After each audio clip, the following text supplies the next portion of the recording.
Listen, if you ain't came to cry, then take your dry eyes home.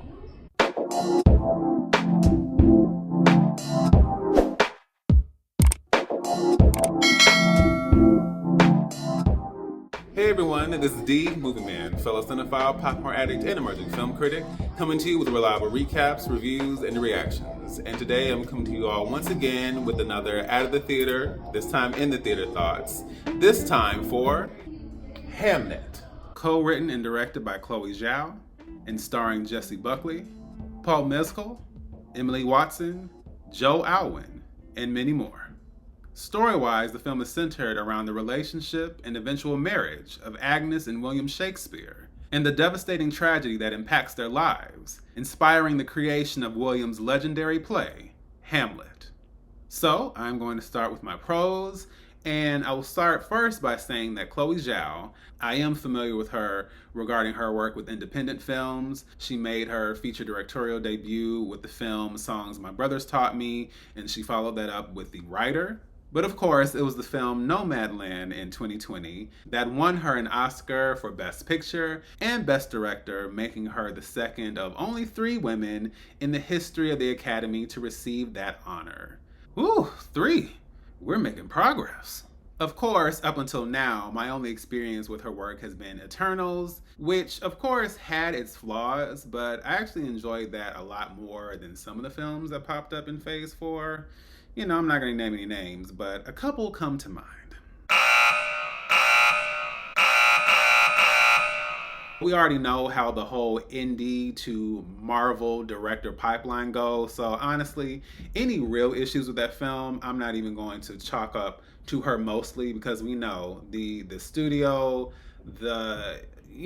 all the behind the scenes stuff, please. So, I enjoyed the film for what it was, but I think that her work with this film, next level. Of course, I still have to see her previous films, but I think that this is such a huge step forward as far as seeing her potential as a director and what she's going to continue to do next, because I thought this film was beautifully directed, beautifully written. Of course, this is co-written by Chloe Zhao, and it is also partly adapted from the original novel by Maggie O'Farrell. As someone who does some work in the academic field, I have seen this book pop up in the library and it has gotten some checkouts, so then realizing this was an adaptation of that novel was really surprising. But I'm really interested in reading it now because this was an experience, and it was an experience I wasn't really prepared for. I knew it was going to be a tragedy. I knew it was going to be a period piece, which you know I love. But I really wasn't prepared for the emotional devastation I was going to experience watching this. Emotion for me is reserved for very specific experiences. And even when I experience emotion, it's not always just about what I'm seeing on screen or what I might be reading, the music, but it's about my thoughts, it's about my memories, it's about what those thoughts and memories are linked to, you know, places, people, faces, like very distinct memories. And so this for me was such a devastating look at grief and loss, and how art and how creativity, what can come forth as a result of that. And I would absolutely know that, because if anyone knows, or if you don't know, 2020 was the year I started this channel, and I was going through some genuine mental and emotional instability during that time. And it was one of those situations where I was deeply nostalgic and just wanting to live in the past. Not even just because the past is a great time, but I'm thinking about family members and friends and neighbors and community members who are no longer here. I'm thinking about a present that is baffling and confusing in a society that seems to have lost their minds, and then a future that now seems uncertain. So for me, it was such a dark place to even attempt to work my way through, and I'm very grateful to be pretty much on the other side of that. But there are always reminders of what I've experienced in that regard. And of course, you know, doing this YouTube channel, I don't know, it was like art, it was growth, it was like a deeper journey that came as a result of that, coming out of that darkness, coming out of that sense of disorientation and loss, and moving forward to produce and, you know, bring forth aspects of myself that I didn't even think I'd be able to do. This has been, what, a 10-year journey? People have been telling me to do YouTube since like 2010, but I just didn't have the confidence. And there are so many other reasons, but ultimately I'm like, no one wants to hear me. Like, what do I have to say? Who really cares? Blah, blah, blah, blah, blah. And so I love the fact that this film really got into the nitty gritty regarding the debilitating nature of what loss does to you. And there are so many stories that navigate that, but I felt like this film really took you through the ringer, especially as a parent. Beautifully devastating. Like, that's the best way I can put it. And like I said, if you're not prepared to cry, then you might want to stay home. Because when I tell you my throat was on fire, and even my attempts to kind of try to hold it in didn't really work.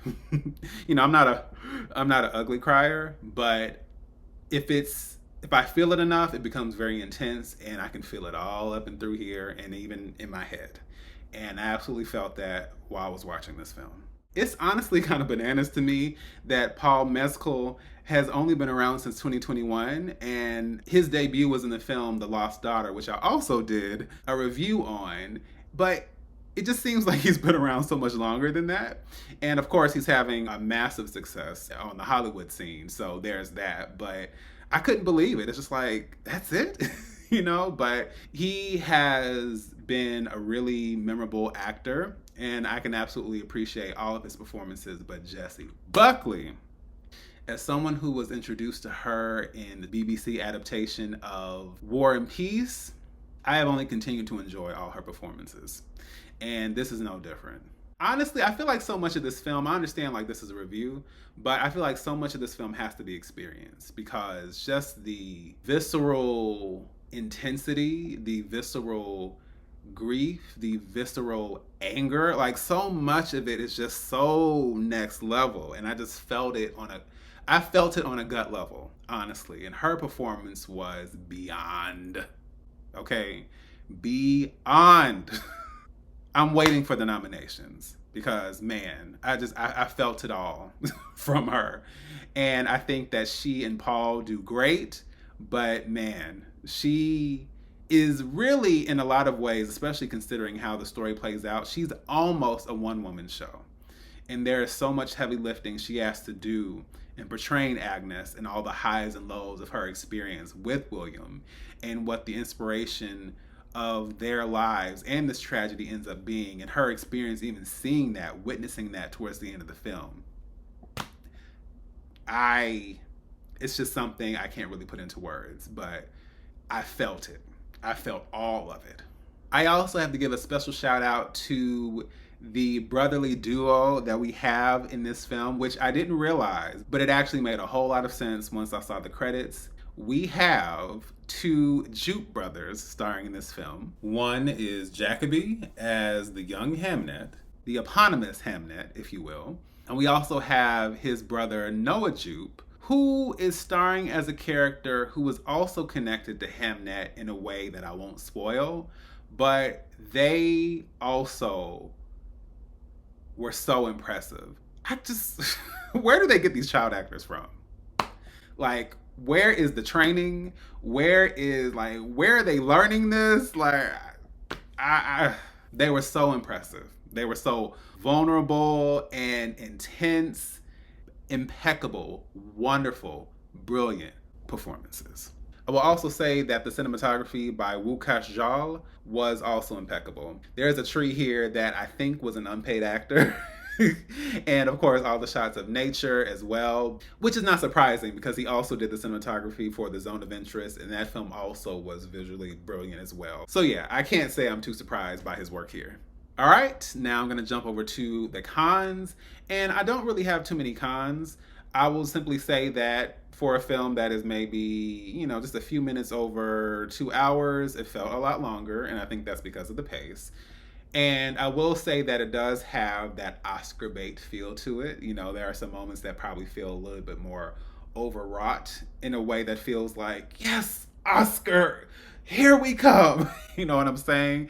And so there are a couple moments where I felt that and I was kind of like, all right, sometimes that can take me out of the moment, but I feel like so much of the film feels genuine and earnest and honest in what it's depicting, and it elicits such raw emotion that even the moments that I felt that, it wasn't for long. It was probably a moment here or there, but so much of it, I walked away from it feeling like, whew, what an experience, what an opportunity to release in ways I didn't expect. But yes, so honestly, I would have to give Hamnet an A minus.